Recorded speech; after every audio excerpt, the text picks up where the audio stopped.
What if time isn't your ally, but your curse? Tonight, we tell the haunting tale of a clockmaker who tried to control time, and became its prisoner forever. This is the clockmaker's curse. Time was never on his side. Let the ticking begin. In the mist-veiled town of Eldridge, hidden deep in the hills of the English countryside, time moved a little differently, or so the villagers said, not slower, not faster.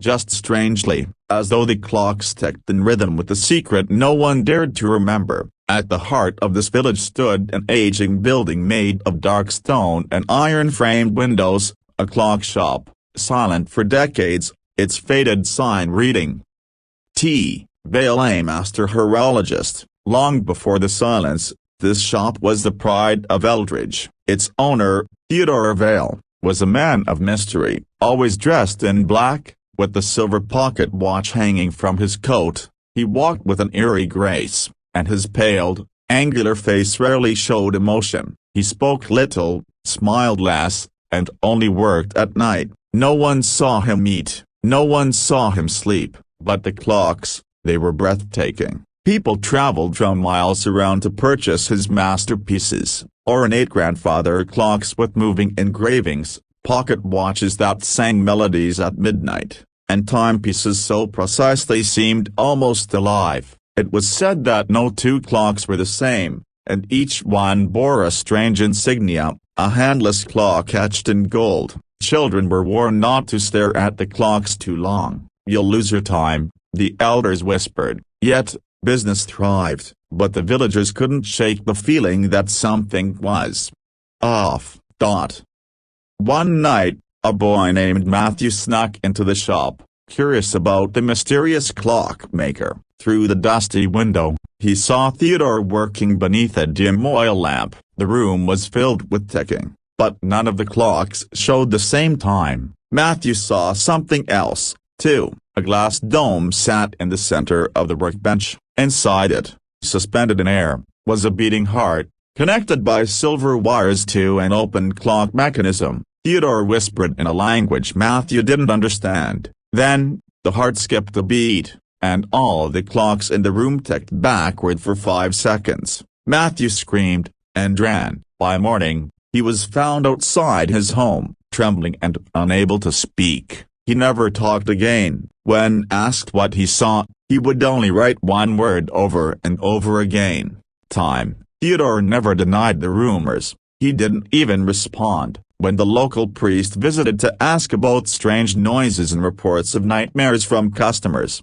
The shop door was locked. A sign hung on the front, closed, until I find more time. And just like that, Theodore disappeared. No one saw him again, but at night, some said, if you walked by the old shop, you'd hear the sound of one clock still ticking. Alone, waiting. Over a century passed, the town of Eldridge moved on, the cobblestone streets grew over with moss, and the once famous Vale clock shop became nothing more than a forgotten shell. Tourists rarely came, locals avoided it, children dared one another to touch its crumbling door. But far away, in the bustling city of London, a young antique restorer named Leah Arden was about to inherit a mystery older than her family tree.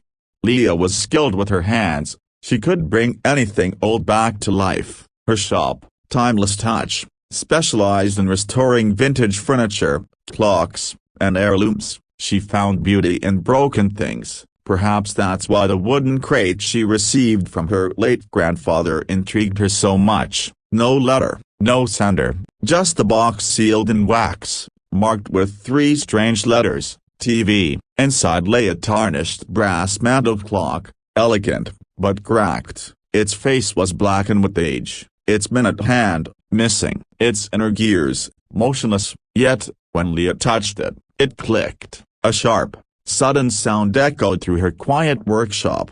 Though she hadn't even wound it, the air grew colder. She blinked, and for a split second, just a second, the room around her shifted. Her tools looked newer. The window showed gas lamps instead of traffic lights. A horse-drawn carriage passed in the distance, and then it was gone. Was it a hallucination? She shook her head and placed the clock gently on her work table. That night, Leah couldn't sleep. The ticking from the clock, which wasn't wound, echoed from the downstairs shop, faint a broken bar but constant, as if it had been counting time all along, waiting for someone to find it. She tried ignoring it, but each tick grew louder and louder, until it matched her heartbeat. At 3:33 a.m., she finally went downstairs. The workshop was dark, cold, the ticking had stopped. She reached for the light switch, and it flicked on before her hand touched it. The brass clock on the table now had both hands, even though she hadn't replaced the broken one. Worse, the face had changed. It was no longer blank. Instead, it now showed 3 names, the first, crossed out, the second, hers, and the third, blank. Leah stumbled back, her heart pounding. A sudden flash of lightning lit the workshop, and for a brief second, in the glass of the clock's dome, she saw a reflection behind her. A tall figure, black coat, silver eyes, and a pocket watch swinging silently. Ticking backward, she spun around, but no one was there, only her tools, and the sound of the door to the back room locking itself shut. The past had found her. The clock was not a gift, it was a calling, a link between the cursed and the curious, and time had just begun to unravel. Leah didn't sleep for days. After the incident with the names on the clock face, her name appearing second, she tried everything to stop it. She unplugged it, removed its battery, dismantled its back, but no matter what she did, the clock kept ticking. She even placed it in a locked cabinet, wrapped in cloth. The ticking never stopped, and every night at 3:33 a.m., her workshop lights flickered, shadows stretched longer than they should, and she saw glimpses of someone walking through the mirrors, never fully visible, but always moving closer. One morning, while examining the clock again,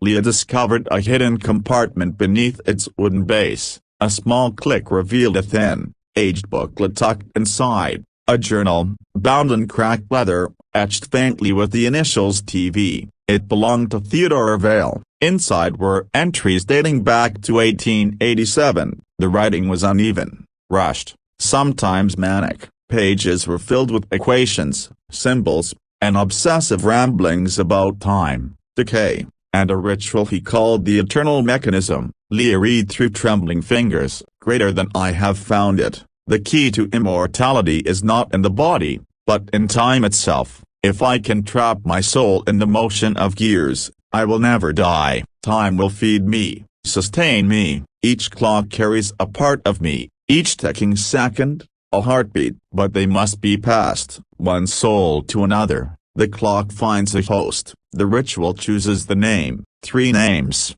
Always 3. The third completes the cycle. Leah's blood turned to ice. There were 3 names on her clock face. One was crossed out, one was hers. The third was still blank. She flipped through the remaining pages, desperate to find a way out. A reversal, a cleansing, but the last page was torn. Instead, tucked in its place, was a black and white photograph. Leah gasped. The image showed Theodore Vale, standing in front of the original clock shop in Eldridge, but next to him was her grandfather, a young man at the time, but unmistakably him, holding the same cursed clock she now had in her possession. That's when she understood. The curse had passed through blood. Her grandfather must have escaped.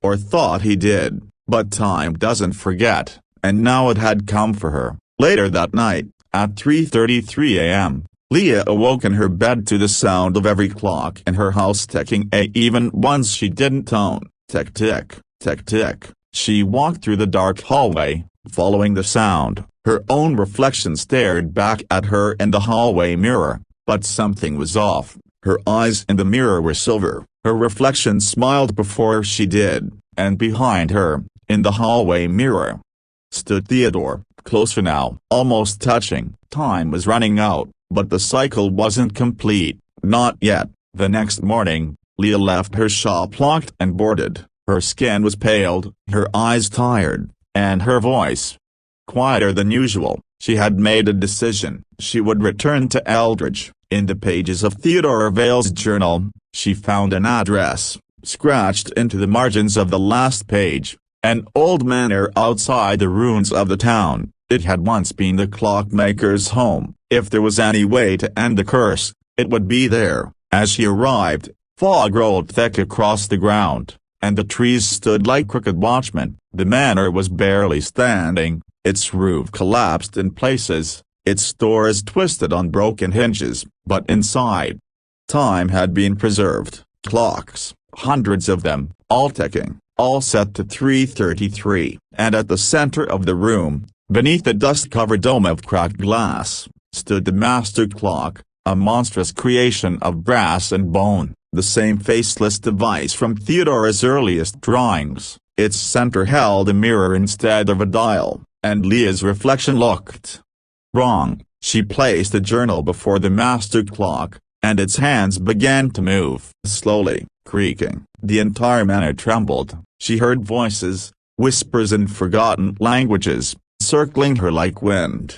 The clocks around the room began chiming one by one, even the broken ones, their bells echoing like a funeral toll. From the shadows, he emerged, Theodore Vale, unchanged, alive in a way no human should be. His coat shimmered with dust, his silver eyes gleamed in the dim light, his voice sounded like it echoed from inside the walls. Greater than you brought it back, a broken bar, the final key, the third name. Leah stood her ground. Greater than endless, let me go. He smiled faintly. Greater than you must understand, I am not keeping you. The clock is, and it never lets go. Suddenly, the hands on the master clock spun wildly, backwards. Leah fell to her knees as time bent around her. She watched herself as a child, her grandfather, her mother, all flickering like scenes from old film reels, winding through the air. She saw others, past victims, their faces frozen in moments of horror as their names appeared on the clock. Greater than 1, 2, 3.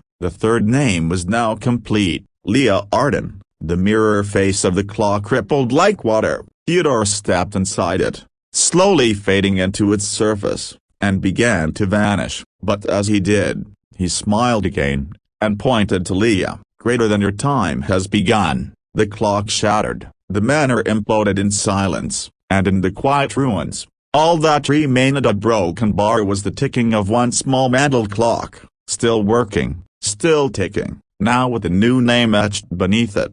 L. Arden. Leah was never seen again, but antique shops across the country have since reported receiving a strange brass clock, without return address, and those who own it, they hear ticking that never stops, and wake up at 3:33 a.m. every night, with their reflection a broken bar no longer alone. The clock never stopped ticking, and neither did the curse. Remember, some obsessions trap you forever. Time doesn't always heal a broken bar, sometimes it haunts. If this story gave you chills, like the video, leave a comment, and share it with someone who loves horror. And don't forget to subscribe to Whispers of the Past for more terrifying tales. Until next time. Listen closely, something might be ticking for you.